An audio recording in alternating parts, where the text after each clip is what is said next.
একজন নারী বনু কাইনুকার বাজারে গিয়েছিলেন তার প্রয়োজনে।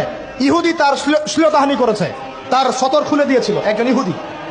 এটা দেখে একজন মুসলিম ভাই সেখানে থাকতে না পারে ওই ইহুদির গর্দান নামিয়ে দেয়। এই ইস্যুকে কেন্দ্র করে ইহুদিরা মিলে ওই ভাইকে শহীদ করে। তখন ওই বাজারে ওই ভাই ছাড়া আর কেউ ছিল না, একজনই ভাই ছিল। এরপরে এই মামলা আসলো নবীর দরবারে সাল্লাল্লাহু আলাইহি ওয়াসাল্লাম। এটা মদিনার ঘটনা। নবী সাল্লাল্লাহু আলাইহি ওয়াসাল্লাম ওই সাহাবীকে তো দোষারোপ করেনই নাই, ওই সাহাবীকে দোষারোপ করেন নাই, বরং নিজে বর্ম পরে অন্য সাহাবীদেরকে বলেছেন তোমরা বের হও, আমরা বনু কাইনুকা আক্রমণ করবো, ওকে এখান থেকে বের করে দেবো। একজন দিনী বোনের ইজ্জতের বদলা নেওয়ার জন্য পুরো বনু কাইনুকার ইহুদিদের সাথে যুদ্ধ হয়েছে। আর আমাদের বোনরা স্বেচ্ছায় ইজ্জত বিলি দিচ্ছ।